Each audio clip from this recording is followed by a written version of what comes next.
Funding for Frontline is provided by this station and other public television stations nationwide, and by the Corporation for Public Broadcasting. Illegal drug profits add up to $100 billion a year. They will smuggle the cash out of the country the same way they smuggle the drugs into the country, 100 different ways. Meet some of the legitimate businessmen who make it possible. Accountants, lawyers, and bankers. 5, 6, 7.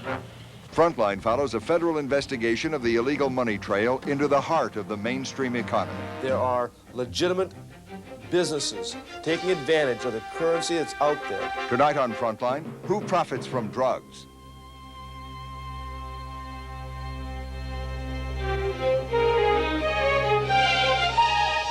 From the network of public television stations, a presentation of KCTS Seattle, WNET New York, WPBT Miami, WTVS Detroit, and WGBH Boston. This is Frontline with Judy Woodruff. Good evening. Our most common images of the illegal drug war in America are of poor urban neighborhoods besieged by an unstoppable wave of addiction, violence, and greed.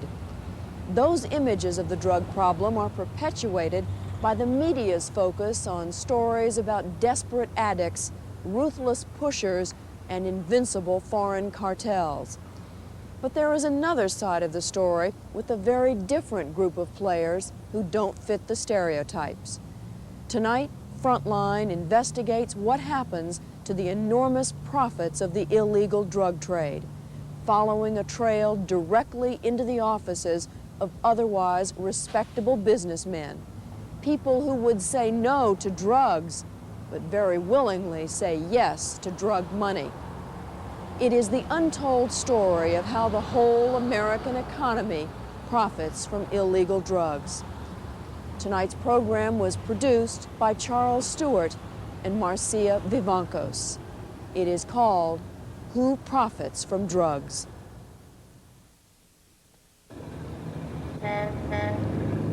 This yacht center in Fort Lauderdale, Florida, is just one of thousands of such marinas dotting the seaboard of Florida's coast.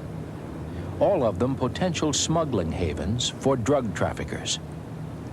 From 1978 to 1981, when it was known as the Amity Yacht Center, this was the site for one of the largest marijuana smuggling organizations known to the federal government. Investigators estimate that 2 million pounds of marijuana, worth at least $500 million, was smuggled through here. The organization was run by this man, Raymond Thompson, who was also suspected of killing at least 3 people. At the Florida Department of Law Enforcement, detectives were looking into the Thompson organization. Lonnie Cooper headed the investigation. The Ray Thompson organization was run by 2 main components. One was fear, and the other was money. Now, when money wouldn't suffice to elicit the kind of loyalty or obedience that Ray Thompson demanded, then he did not hesitate to invoke fear. In the summer of 1981, police raided the Amity Yacht Center, seizing 15 tons of marijuana and making 1 arrest. They missed Ray Thompson. But Thompson was nervous. He needed a place to hide $550,000 in 5s, 10s, and 20s. So he asked his longtime friend, James Savoy, to install a safe in the floor of his workshop. Large amounts of money were subsequently placed in that safe. That must have put a strain on Savoy that he couldn't stand. He went one night and tried to break the safe open with a sledgehammer. He was unable to do that. He then went out and rented a jackhammer, spent almost the rest of the next day jackhammering out. This floor safe was buried in concrete and placed in the floor. He was able to get the safe and part of the concrete out, but he still couldn't get in the safe. Savoy eventually opened the safe and stole the money. He drove to North Carolina and checked into a motel. He hooked up with a prostitute. When their business was done, Savoy either passed out or fell asleep. He woke up the next morning $550,000 lighter with no idea of where to look for the prostitute or what to do. That was his second worst mistake. His first worst mistake was he then decided to return to South Florida. In March of 1982, Ray Thompson caught up with James Savoy when he returned to Florida. He forced Savoy to go to the marina, where he was put on a boat and taken out into the Atlantic Ocean. They put him on the back of the boat. They weighted him down with some chain they'd bought, an anchor, and Ray Thompson said, "I want to do this myself." Ray Thompson took a gun, placed it to the back of Savoy's head, blew the back of his head off. They threw him out into the water. They broke the gun down, threw it out in different parts, and returned. Thompson was eventually convicted of drug smuggling and murder, but the story of his money demonstrates a surprising problem all drug traffickers face: cash. At the Internal Revenue Service, agents have seized $1.6 million in drug profits from just one raid.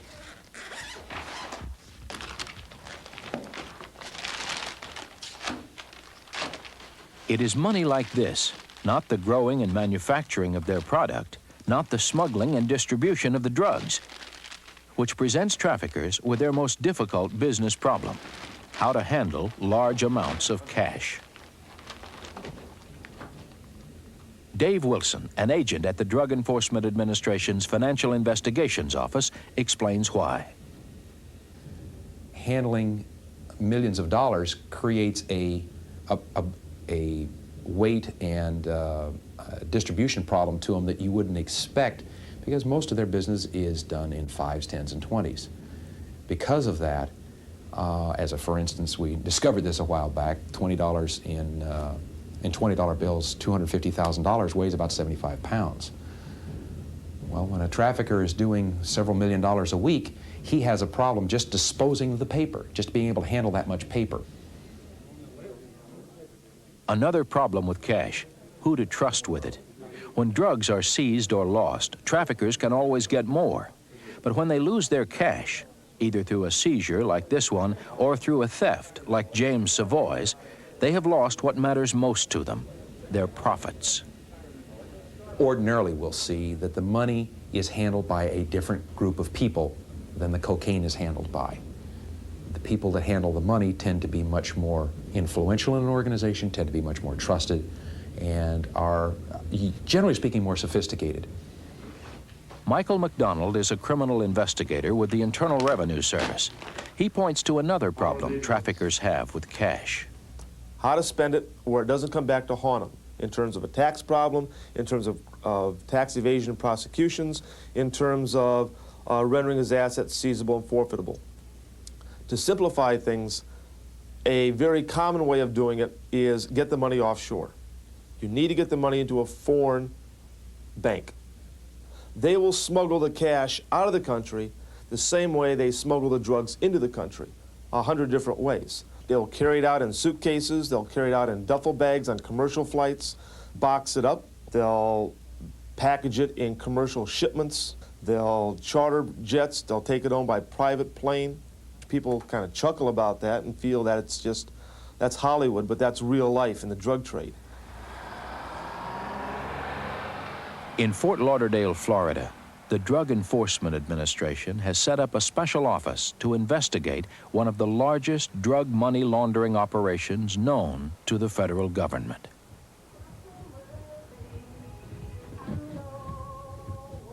Here, investigators are hidden away behind an unmarked, locked door.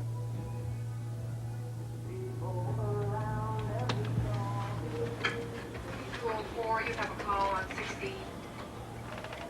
Is Tony there? Yeah, I tried. He's still out on the street?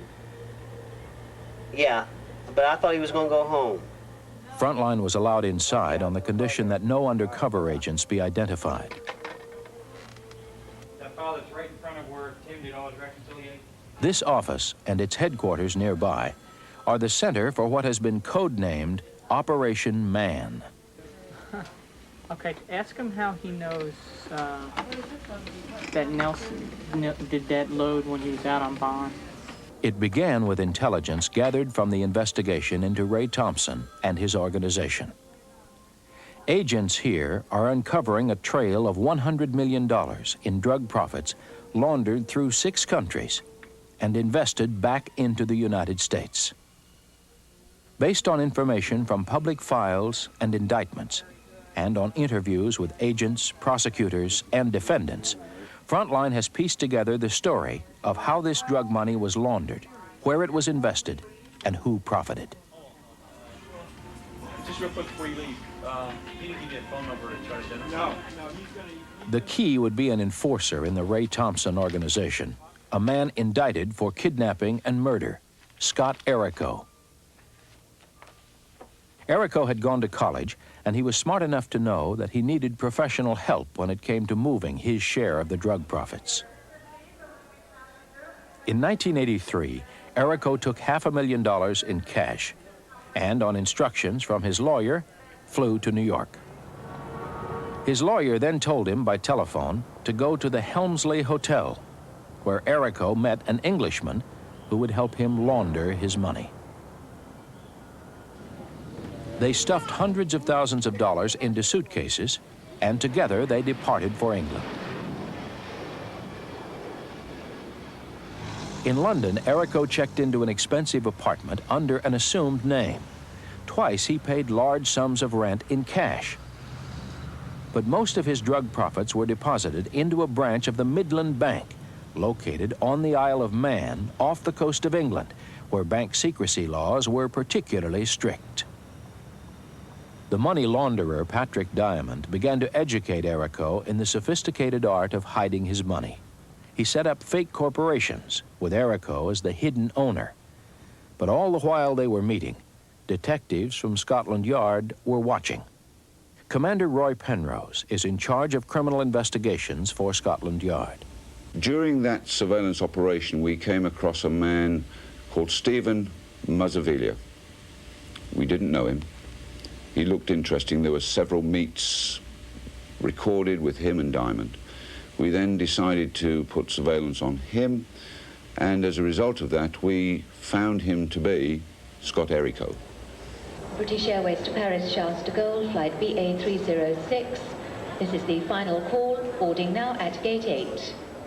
When Errico tried to leave England on September 5th, 1985, an increasingly suspicious Scotland Yard stopped him at Heathrow Airport. He was brought to the Cannon Row prison and questioned closely about drug dealing and the source of his money. According to a confidential transcript of the interview, Errico pleaded innocent. "I'm not such a bad guy. I went to college. We are all white college boys. There are no Colombians or Cubans. College boys have morals."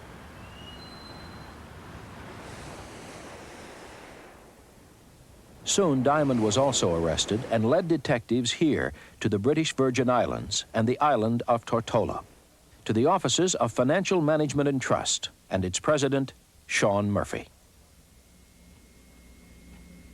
At 5 o'clock in the morning, investigators knocked on Murphy's door and, armed with a search warrant, took possession of his extensive files. And from the documentation found there, it was abundantly clear that he was the main, or one of the main, individuals for money laundering of drug money from the U.S. Because the money was coming in from the United States, Scotland Yard notified the Drug Enforcement Administration, which in turn called in United States Customs and the Internal Revenue Service. Paul Teresi headed the Drug Enforcement's Fort Lauderdale office, which ran the investigation. The very unique part of this is that we had the money launderers, the person who was actually moving the money, who also had very clear records in black and white showing who the money belonged to and the paper trail, how it was being moved. The files were airlifted to Fort Lauderdale. They were extensive and complete. Murphy and Diamond had kept 3 files for each transaction. One for the client, another for auditors. The third, and most important, was for themselves. If they knew that the police were coming, they would have removed the 3rd file. The 3rd file was the code system, the handwritten notes, accounting for the wire transfers, the cash transfers, the money orders, and the way they were received. Sean Murphy was an accountant who specialized in taking in cash dollars and converting them into the accounts of fake offshore corporations. Because government agents from 2 countries now had his files and threatened him with prosecution, he revealed everything he knew. According to a confidential report from Scotland Yard, the detail which issued forth from the mouth of Murphy was staggering. Under interrogation, he admitted receiving in excess of $100 million in drug trafficking proceeds and identified 10 or more large-scale, U.S.-based drug money laundering organizations. Today's date is April the 22nd, 1986. The following is a call being made by Sean Patrick Murphy to Michael Levine in Miami, Florida, from Mr. Murphy's office in Tortola, British Virgin Islands. While federal agents listened in, Murphy called one of his clients, a lawyer, to discuss the arrest of Diamond. Huh? Sorry? Hang on, there's a bit of static on the line. Hang on, carry on. I don't think you've done anything wrong. So as far as you're concerned, that should be the answer. But, I mean, this thing about Diamond really frightens me. I mean, Diamond's been involved with all this kind of stuff. I've been wiring money to Diamond and so on. I mean, I can't tell you not to do something if you legally got to do it. But, I mean, I'm just saying, see counsel over there. Right, they're going to walk in one day and with an affidavit or what you call a search warrant thing and just go through all my files. Well, if an affidavit is a search warrant, then there's nothing you can do about it. Levine, Michael Levine, had been laundering drug money for a major marijuana import smuggling organization, of which Scott Errico was also part of the initial organization going back to 1982. This is Michael Levine, Scott Errico's lawyer. He was quickly arrested and charged with money laundering. Oh, let's see, and I think that's taken in, I don't see Michael there. Oh, there he is on the side. My sister and my cousins. Jerry Levine is Michael Levine's mother. That's Camp Wildwood. It was the summer. There's Michael on the dock getting ready to go swimming. And I think it was the summer of '65. Michael Levine grew up in Miami, Florida, and by all appearances had a normal childhood. He played sports and attended private schools where he was rewarded for good conduct. He graduated from the University of Miami Law School, specializing in tax law. I think he got involved without realizing what he was getting involved in. I mean, he's a tax lawyer, and the same, whether it's a tax lawyer or a criminal lawyer, people come to you, particularly a tax lawyer, to invest money. And that's what your job is. And I don't think you necessarily know where that money is coming from. Today, Michael Levine is in federal prison. Well, in my personal case, it wasn't a conscious, at least, it was not a conscious decision, I am going to launder money. It was, I was in the tax field, in the corporate field, and as a professional referral, someone says, well, can you form a corporation for a client? When that happened, I did it. That was, I thought, my job. And what my rationalization was in terms of the client, who I had known to be a drug dealer, and I say I had known for him to be a drug dealer. We never discussed it. I never was involved in his organization. I knew he was a drug dealer like you would know most clients that come into your office. If the way they dress, the way they act, the way they handle themselves, the type of money they have, you can make a presumption that in all probability their funds are from illegal sources. Levine laundered money for various drug dealers, including Scott Errico. His primary client was Patrick Bilton, who imported marijuana by the ton and brought the cash to Levine.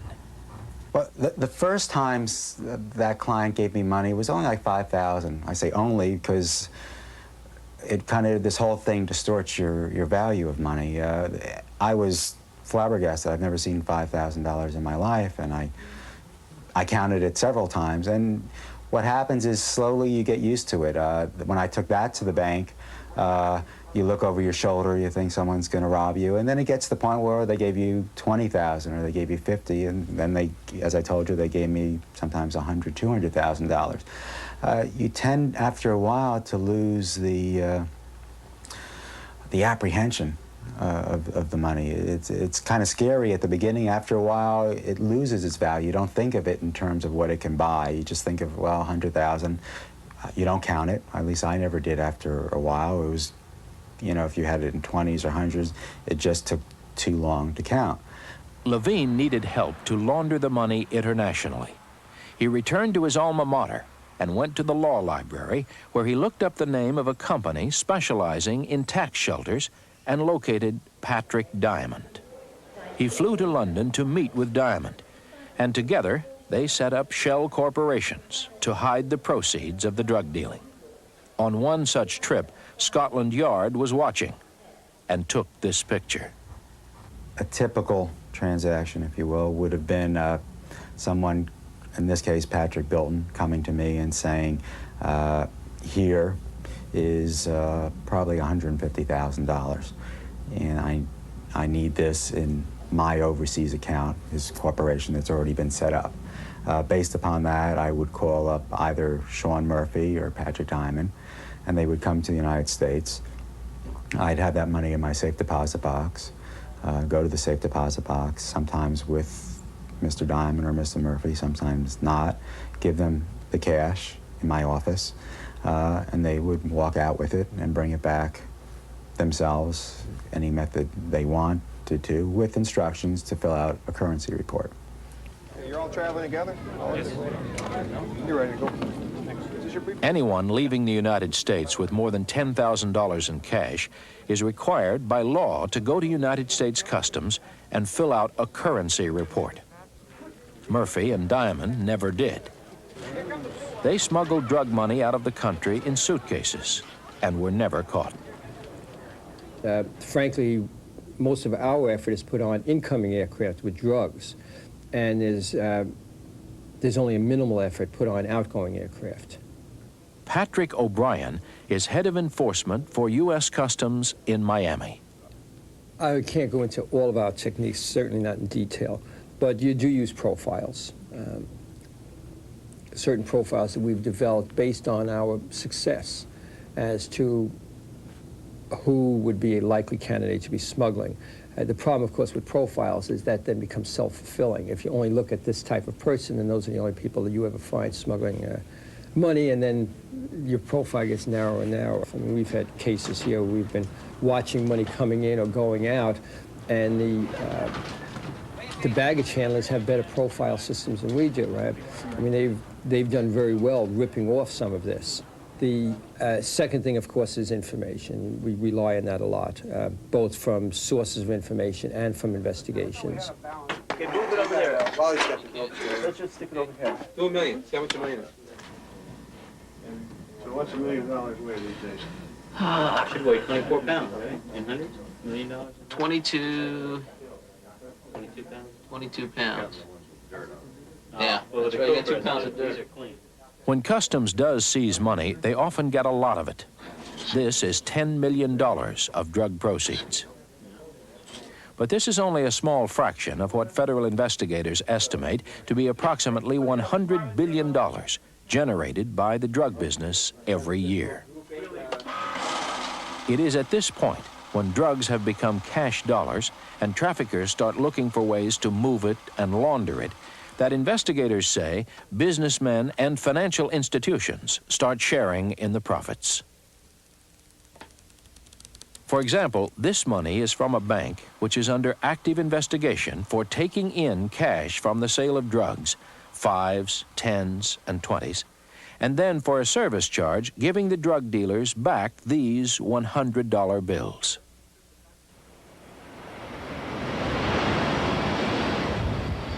Once drug money makes it safely out of the country and is deposited offshore, some banks make a profit by charging a fee to accept large cash deposits. The banks in the British Virgin Islands started charging 2% to make a deposit down there, which I always found kind of curious in that these were major banks. We're talking about, largest in the world, saying that we will charge you 2% to make a deposit with a straight face, and I just, I can't imagine anyone making a deposit and paying someone, a bank, to take that money unless the source was illegal. To further conceal the drug profits, Levine would invest his clients' money back into the United States, into boats, real estate, both commercial and residential, and he entered into an agreement for part ownership in a radio station, all totaling close to $20 million in assets purchased with drug proceeds. With each transaction, Levine would charge a fee for his service, and yet he didn't see himself as part of the drug problem. No, I did think about it. Several times I would say, well, am I bringing drugs to the schools? And in my case, my rationalization was these specific clients were doing it anyway. It was only after the fact that they said, I want to buy a toy, a house, or a boat, that they came to me. So my rationalization was, with me or without me, it was going to get done. Levine used a complex strategy to hide the ownership of assets purchased with drug profits. In this case, a boat used by one of his clients for smuggling. The owner of this boat was listed as a corporation Levine had set up in Delaware, which was, in turn, owned by another corporation set up in the British Virgin Islands. At the United States Department of Justice, a special team of lawyers tries to trace these ownerships backwards and link them to drug profits. Michael Zeldin is head of asset forfeiture. We have to trace the asset. We have to prove that the asset was derived from or facilitated or was in some way involved with the illegal activity before we can forfeit it. We can't just forfeit because we want to. And so the more layers of insulation you place between the investigator and the ultimate asset, the more difficult it is. Once assets are seized and proven to have been purchased with drug proceeds, they are sold by the government at auctions like this one.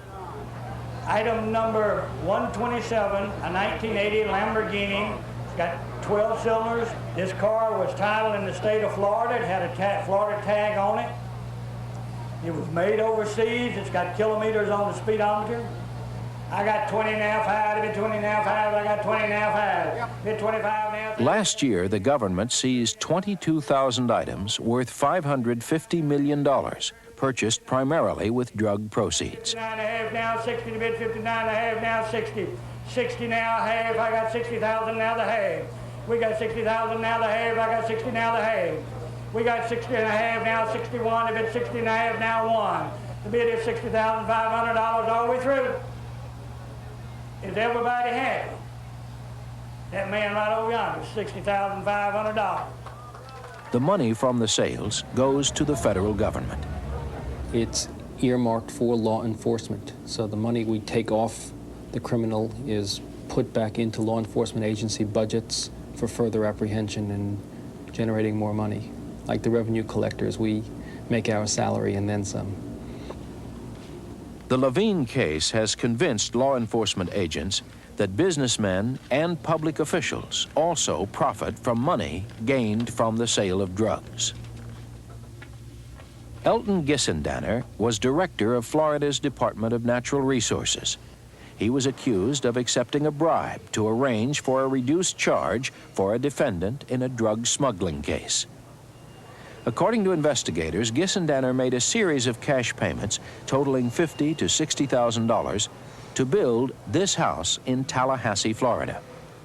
Gissendanner would not talk to Frontline, but he has told investigators that the money he invested was family money, not drug money. He pled guilty to a lesser charge of obstruction of justice. Lothar Gengi was the prosecutor.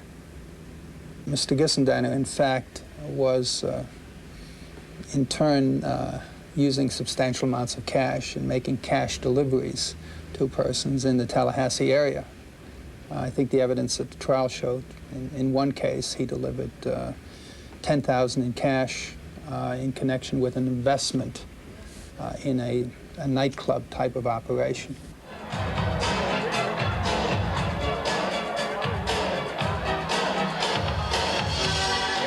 When Scott Carswell was looking for investors in his Tallahassee nightclub, 75 people responded. Elton Gissendaner came up with a $10,000 payment in cash.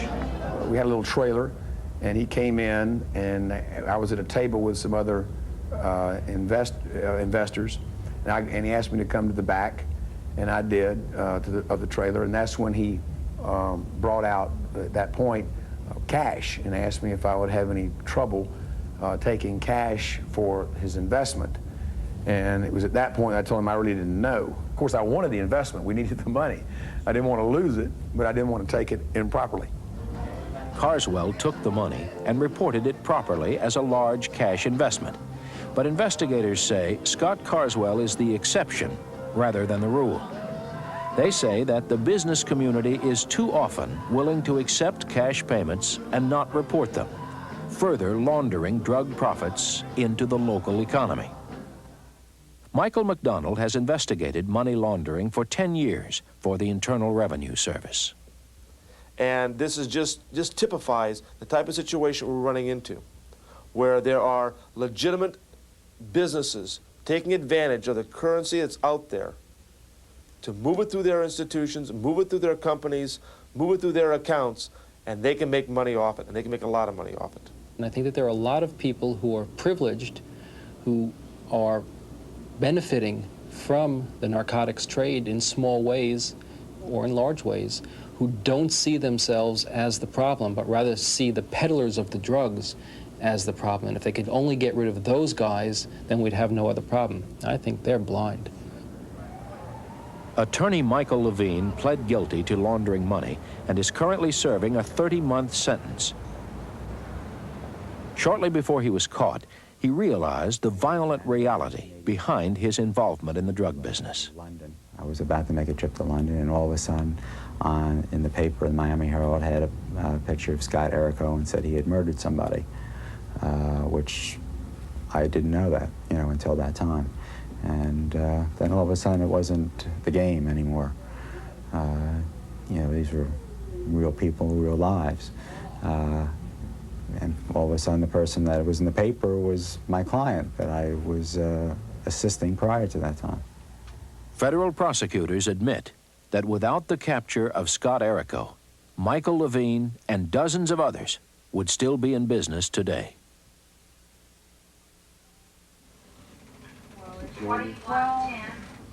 In Fort Lauderdale, agents continued to develop information provided by the accountant, Sean Murphy. Using this information and documents from his files, they followed a paper trail which was now leading them outside of Florida to places like Boston, Massachusetts. Investigators emphasized that the laundering of drug money is no longer confined to southern Florida, and Boston is a good example. Founded on old money and thriving on new two-earner incomes, Boston is seemingly far removed from the center of the drug trade. But money was laundered here and legitimized into the local economy by two drug dealers, Fred Carroll and Thomas McNichols. By the summer of 1988, McNichols and Carroll had been arrested and had pled guilty to charges of drug smuggling and money laundering. As they awaited sentencing, they reported to the courthouse each week. They declined to be interviewed by Frontline, but grand jury testimony, public records, and interviews revealed the full extent of their story. Carroll and McNichols grew up in Boston and graduated from Boston College and the University of Massachusetts. Carroll went on to get a law degree. During the early 1980s, they imported marijuana by the ton into New England. One shipment arrived one evening in May of 1982.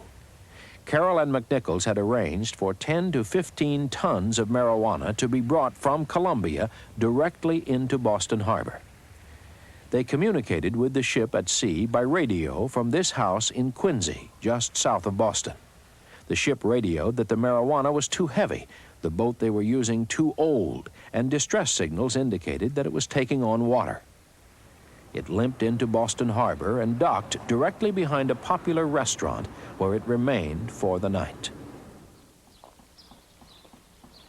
The next day, Carroll and McNichols ordered the captain to take the boat back down to Quincy, where in broad daylight it was run ashore. A neighbor found the sight of a large beached boat interesting enough to capture it in a watercolor painting, never suspecting that it contained tons of marijuana. The following evening, offloaders known as Red's Raiders, after McNichols' nickname, loaded the marijuana into large rental trucks and drove it back into Boston to Horticultural Hall, where an employee let them in after hours. Undercover agent Wendy Lovato investigated for the Drug Enforcement Administration. At that time, in the hall, Fred Carroll and Thomas McNichols would be there in person with ledger sheets. They would weigh the marijuana, that would be noted, and it would be noted who was taking what amount of drugs out of there, so they would know how much they would be paid. A celebration and cash payoffs took place later outside the Bull and Finch Bar, better known as Cheers, after the television show. Evidence shows that McNichols and Carroll were extremely sophisticated in the laundering and investing of the proceeds from their drug sales. They had met Sean Murphy in their travels to the Caribbean, and they smuggled their cash out of the country to him. Mr. McNichols had a leather jacket with secret compartments sewn in the back, and he would transport money that way, and other ways they would get the money into the island of Tortola. They would take the thousands of dollars of cash to Mr. Murphy. Off camera, Carroll told Frontline, "I'm just a hippie left over from the 1960s who wanted to get his friends high." But he was sophisticated enough to know he needed a good lawyer to help deal with the laundering and investing of his money. He turned to his cousin, John Rogers, who had experience in criminal law, serving 2 years as an assistant district attorney in Boston. To launder the money, Rogers and Murphy became co-signers in fake corporations set up outside of the United States. Drug money began to flow back into Boston from these offshore corporations, much of it into Boston's prestigious and very expensive Back Bay. Carroll bought a condominium at 205 Commonwealth Avenue, and McNichols purchased a unit at 120 Beacon Street. Jonathan Cheel is an assistant U.S. attorney in Boston. If you were to try to find out who owned 120 Beacon Street, you'd find a realty trust held in the name of a company owned by a British Virgin Islands company whose shareholders were located in, again, some other company, perhaps in Panama. The layering was complete and designed so that no one could ever follow the trail back. Early on, attorney Rogers wrote Murphy telling him to invest $30,000 into a new retail business to be opened in Faneuil Hall Marketplace and operated by Francis McNichols. We rock the party, rock the party. We rock the party, rock the party. Say, do it on the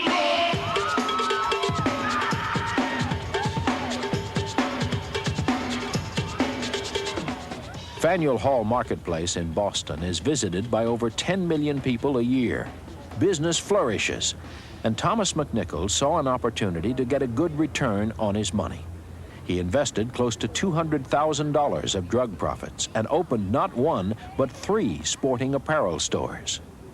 The stores were half owned and managed by Tom McNichols' brother, Frank, Thomas McNichols being the other 50% owner. And Tom McNichols would funnel in his narcotics money into the stores, which virtually kept the stores alive. By the early 1980s, Carroll, McNichols, and Rogers were buying buildings, renovating, and selling them, each at a large profit. running over $1 million through an unsuspecting savings bank south of Boston. Said Fred Carroll off camera, "I made 3 times as much money in real estate as I did with marijuana." So successful were they at laundering and investing their money, they stopped smuggling drugs by 1982. When McNichols promised his girlfriend that he had quit the drug business, she agreed to marry him. Sean Murphy, by now a close friend of the drug dealers, flew to Boston from the Virgin Islands and took these pictures. Block 477, John Lennon's piano, and I have 5,000... During a trip around the world in 1983, Carroll and McNichols stopped in London at Sotheby's for an auction of Beatles memorabilia. 500. £8,000 at the back of the room, all done at £8,000, selling then for £8,000. Any more for it? £8,000, all done at £8,000. Thank you. The high bidder for John Lennon's piano, with $19,000 of drug money, was Thomas McNichols. TV here. He really doesn't want to be filmed. Well, okay, I mean, CBS has already filmed it. We just want to get something on the news. It'd be better. Let's just get in the cab. We'll come back. We'll come back. Okay. Can you do this? Give us one statement. He and Fred Carroll tried to avoid an inquisitive press. Why so secretive? I mean, there's a lot of fans out there that are interested. I have to catch a plane. Okay. I got to catch a plane to Switzerland. How much were you prepared to pay for it? I would have gone to $25,000. Why are you being so reluctant to talk about it? Because I got to catch a plane. We'll get us a cab. We'll help you get a cab. Okay. How much? Can you tell us anything about the owner at all? Nope. Private corporation. Will it be in a museum or? No, it'll probably be in a private collection. Get a cab.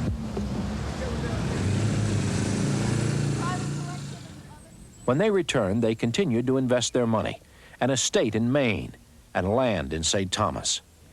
In what would have been one of their most successful ventures, they purchased 28 prime acres on Martha's Vineyard for $475,000. By the time it was seized and sold by the federal government, it brought $1.2 million. Investigators found that many people who came in contact with Carroll and McNichols were only too willing to help them invest their money. No one asked what they did for a living. They were simply interested in the fact that Carroll, McNichols, and their front man, Rogers, had money to offer. This real estate broker who sold them property talked to Frontline on the condition that he not be identified. He says that had he known they were dealing in drug profits, he would have dealt with them anyway. I have an obligation to feed myself and my family, and that's it. I mean, I'm not a police officer. That's not my job. My job is to sell property and get as much money as I can for my clients. In 1986, agents in Fort Lauderdale had just begun the Boston phase of their investigation. They labeled McNichols, Carroll, and Rogers the Boston Boys, and they had to act quickly. An indictment was returned within a year, just before the 5-year statute of limitations ran out. They were charged with drug smuggling, money laundering, and tax evasion. But in the rush, information was only just coming to light that the Boston Boys had also given out a series of loans to several friends, businessmen who realized that Carroll and McNichols had money and lots of it. Not only did they loan $190,000 to McNichols' brother to open the Pulse sports apparel stores, but $100,000 went to the owners of the Seaside restaurant. 2 loans each for $300,000 went to a real estate developer to renovate 2 townhouses. Another loan for $100,000 went to a New York stockbroker for his personal use. Investigators wanted to know if the businessmen who received these loans knew they were borrowing drug money. The loan to the Seaside Bar was at prevailing interest rates and was used to maintain the business. The owners were friends of Carroll and McNichols. They declined to comment to Frontline about the loan, but told agents they didn't know the origin of the money. $600,000 in loans went to 2 trusts set up to purchase townhouses at 352 Beacon Street and 88 Marlborough Street. Investigators say the money went to a developer, Peter Bailey, who works here. When asked about the loans, Bailey said, "It's none of your business." He denies receiving any money. But investigators from the Internal Revenue Service, the Justice Department, and the Drug Enforcement Administration disagree. Again, these were all cash transactions. The boys gave Mr. Bailey $300,000, and he, not wanting his name on paper, Mr. Bailey used a corporate name. Agents say the stockbroker from New York, Herbert Hart, was an acquaintance who used his loan for his own personal use and invested another $120,000 in the stock market for McNichols and Carroll. He told Frontline he was not interested in commenting. The 3 Pulse stores owned by the McNichols brothers remain open for business. In a plea agreement, Thomas McNichols agreed to forfeit $50,000 of the $190,000 he had invested. Prosecutors could not prove that his brother, Frank, knew the money had come from drug profits. There is the complication of the fact that his brother's involvement, and there is a company going there which we could not say with certainty knew of the source of the funds. It's his brother. He'd know his brother was dealing marijuana, would he not? We don't know that, sir. I mean, that's something that you have to prove beyond a reasonable doubt. This is criminal forfeiture that we're talking about. But to this agent who investigated the case, it is clear the businessmen must have known the source of the money.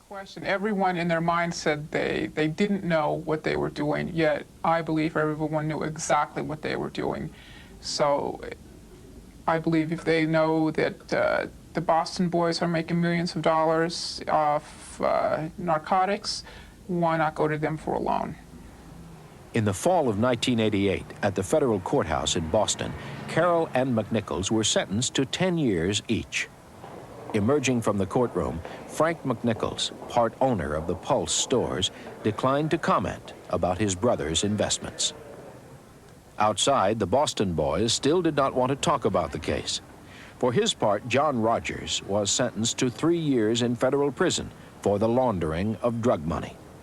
No one else was indicted, including the recipients of the loans, who had paid them back with interest.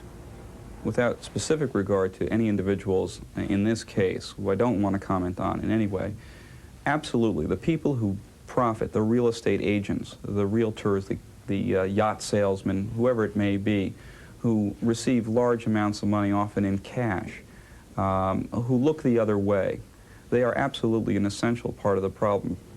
In 1986, in the middle of the Boston boys' investigation, Congress passed a tough money laundering statute to help prosecute people who do business with drug traffickers.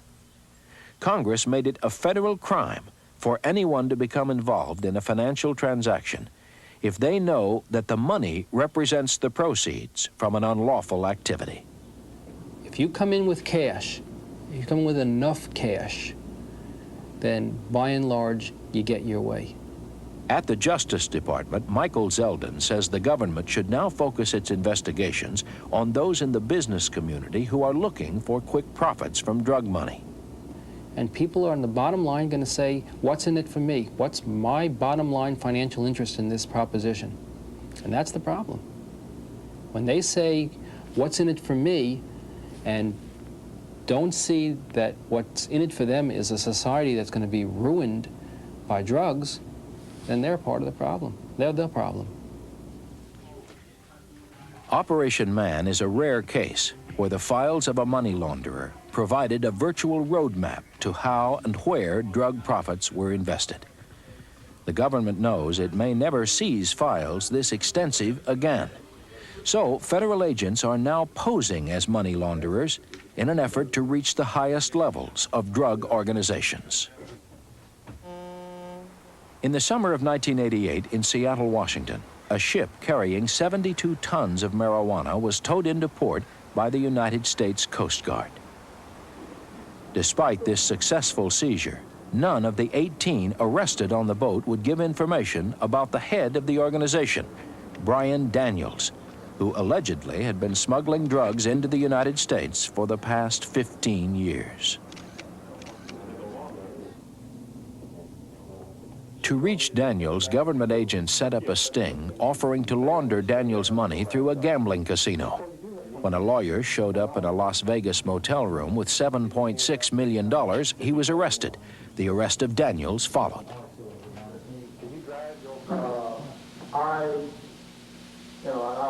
And in an effort to arrest businessmen willing to profit by helping drug traffickers launder their cash, federal agents are using informants and surveillance cameras.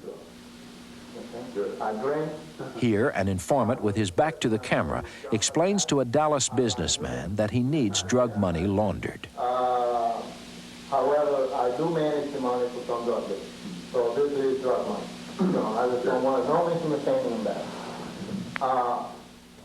Rene Munoz headed the investigation for the Internal Revenue Service. The money was attractive to them. They recognized the ability where they could launder millions and millions of dollars of illegal proceeds, and they would generate a healthy profit from that source. The individuals were very intelligent in terms of the methods that they would use. Those accounts established when I come back. In a second meeting, the chairman of the board of the Premier National Bank, Connie Armstrong, on the right, explained that there would be no problem laundering the money. Go right down and have cashier's checks issued. See what she... Yeah, but I don't want any problem at the bank. We don't have any problem at the bank. See, we're going to his bank and have cashier's checks issued. Okay, his bank already been informed? His bank's already been informed, and when we go down there... The informant for the Internal Revenue Service then brought out $100,000 in cash, which Armstrong readily accepted. ...him and said that I was coming down there to get some cashier's checks. Come on out here and help me count this thing. Sure enough, we got it all established. Armstrong and the other businessman, Thomas Crouch, pled guilty to defrauding the government and failing to report a cash transaction. They were just two of many businessmen caught in the IRS money laundering sting. Another banker in Tulsa, Oklahoma.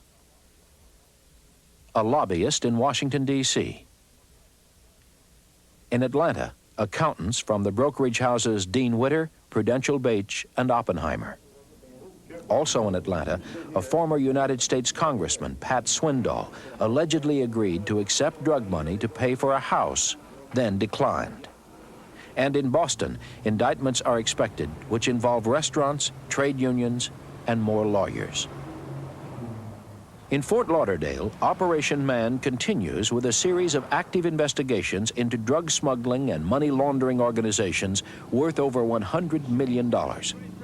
The most notable is an investigation into the owners of the Apache powerboat racing team, Ben and Jack Kramer. There's the Apache helicopter, always present. Jack Kramer watching his son do battle in the World Offshore Championship. Included in the indictment is their attorney, Melvin Kessler, who was arrested on his way to teach a course at the University of Miami Law School. According to a confidential drug enforcement report, the federal government expects to seize assets worth in excess of $45 million. Neither federal investigators or those charged would talk to Frontline because the investigation is still active. See Medju Luna? See the city? Okay. All right, that would be just outside that city. Agents at the center of the investigation hope that their efforts will make a difference in the war against drugs by taking some of the profit out of the crime. But even at its most successful, Operation Man will seize only a small fraction of the billions of dollars generated by the business of drugs.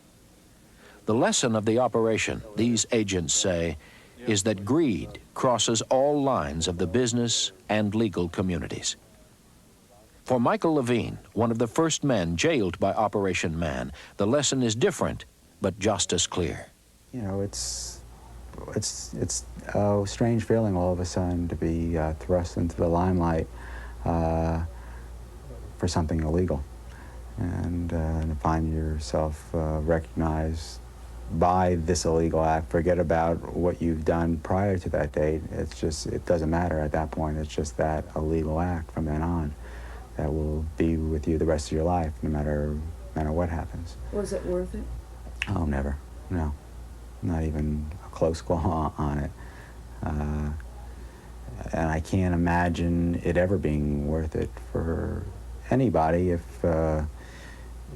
you want to remain a legitimate part of society. It just is never worth it.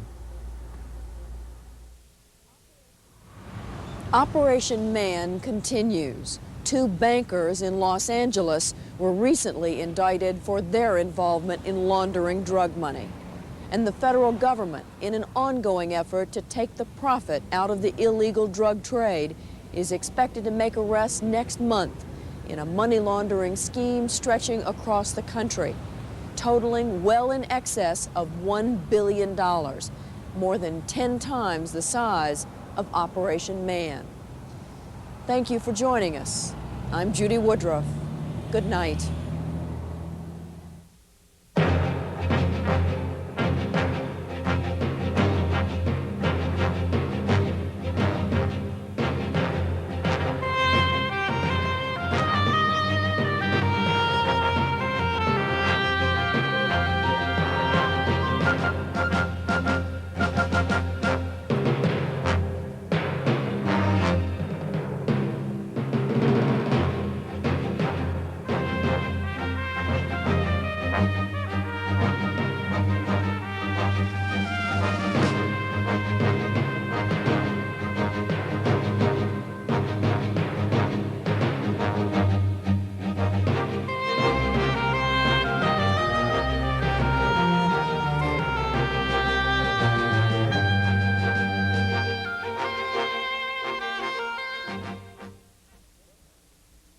Frontline is produced for the Documentary Consortium by WGBH Boston, which is solely responsible for its content.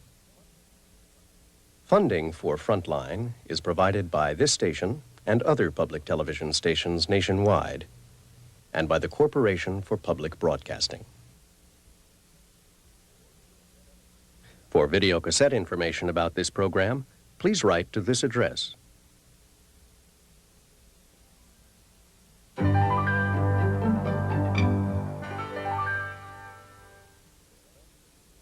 For a transcript of this program, please send $5 to Frontline, Box 322, Boston, Massachusetts, 02134.